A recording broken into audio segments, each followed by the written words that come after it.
Hello and welcome. You're watching NDTV's World Report. Let's begin with news coming in from Australia. At least 15 people, including a 10-year-old girl, have been killed in a mass shooting that took place on Bondi Beach in Australia's New South Wales.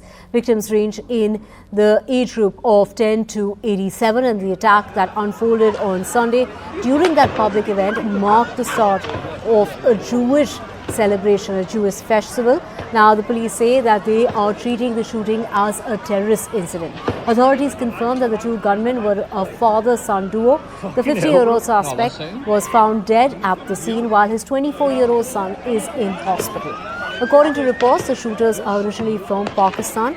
The son is an Australian-born citizen, while the father, who arrived back in 1998 on a student visa, which was later transferred in 2001 to a partner visa and later a resident return visa.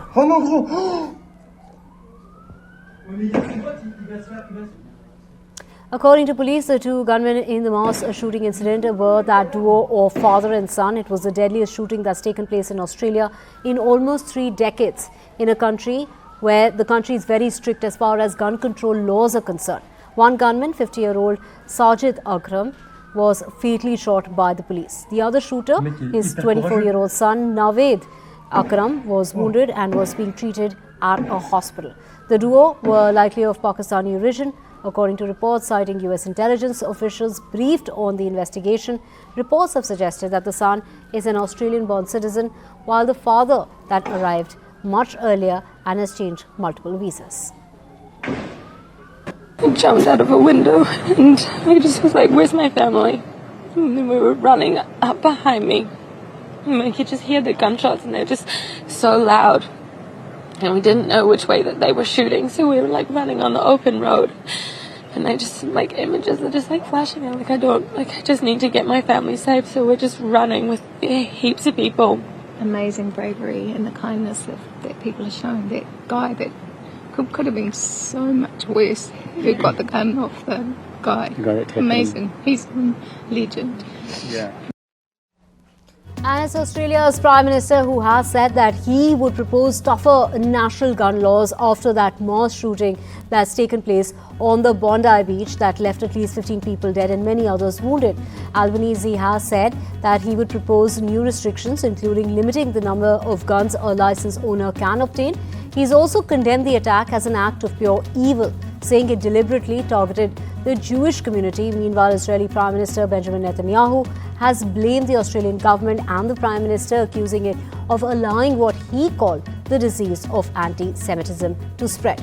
The US President has also gone ahead and commented on the attack. He's called it a terrible anti-Semitic attack.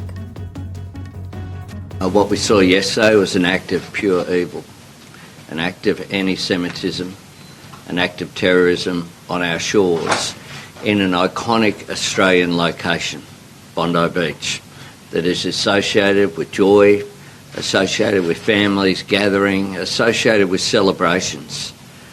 And it is forever tarnished by what has occurred last evening. This was an attack deliberately targeted at the Jewish community on the first day of Hanukkah, which of course should be a joyous celebration, and the Jewish community are hurting today.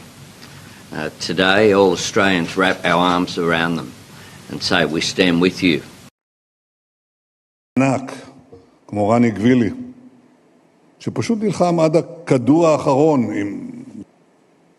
גם היום מנסים לרצוח, ולצערנו גם היום הצליחו לרצוח יהודים, טבחו ביהודים בסידני שבאוסטרליה. אני כתבתי לפני 4 חודשים מכתב לראש ממשלת אוסטרליה. אמרתי לו, המדיניות שלך מעודדת טרור, היא מעודדת אנטישמיות. אתה קורא למדינה פלסטינית, ואתה נותן בעצם פרס לחמאס על הטבח הנורא שהם ביצעו בנו ב7 באוקטובר. אני לא שוכח את זה. The people, unfortunately, 2 are no longer with us.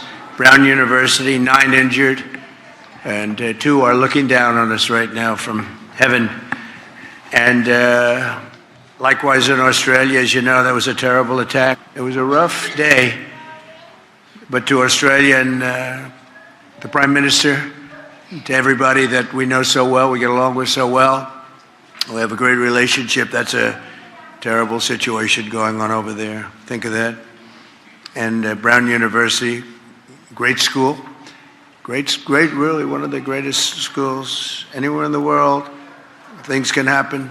I pay my deepest regards and respects from the United States of America. Vishal, my colleague, joining us in order to get us details. Vishal, of course, take us through the bystander who has been completely heroic in all this, who disarmed the Sydney shooter, but also get us a background on the father-son duo. See, the background is so far quite unclear. What we've gathered from reports is that the senior guy in this whole deal, in this whole attack, he had come to the Australian territory back in 1998, and he had slowly graduated through various visa schemes. He had been living as a legitimate and almost like a legitimate citizen for a while now, and his son, who was also involved in the attack and who has since been apprehended and who remains in a critical but stable condition, he was actually an Australian-born person. It remains to be seen which country they originally belonged to. Some reports suggested that they could have come from Pakistan, but that is not fully confirmed at the moment. Many reports do suggest that, but we are waiting for confirmation through various sources. What we have gathered is that they had been working various odd jobs. The 24-year-old was a bricklayer. He was just let go from his job about 2 months ago. He was searching for a job, and some reports suggest that the 24-year-old could have been influenced by Islamic State's ideology, and the authorities had an eye on him, but they did not keep a close eye on him because they had ruled out that he was a potential danger to the society. So, but that was clearly not the case. He had gone on to execute some of the biggest atrocities on the Australian soil. So these are some of the latest we have picked up, but the Australian government is in shock because Australia has probably the most stringent gun laws as far as the world is concerned, and it comes as a big shock to the community. Right, of course, and we just heard Albanese there saying that they're going to make it even more stricter as far as gun licensing is allowed in the country. But also take us through the reaction of the family. We believe the mother still in denial, calling him a good boy.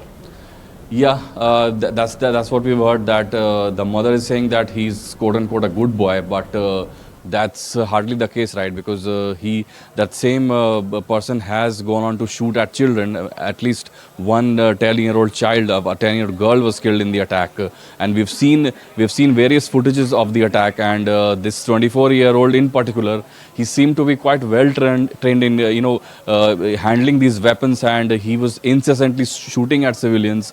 Somehow he was tackled by the authorities and he was arrested. But the other person, the senior person in the case, the 50-year-old shooter, he was a fruit seller, if you can imagine. And what changed in them, what sparked this fundamentalism in them, that will have to be investigated. We have seen the video of the hero that supposedly tackled the senior person, the senior attacker in this case, and probably saved a lot of lives. So that person is also being hailed at the moment.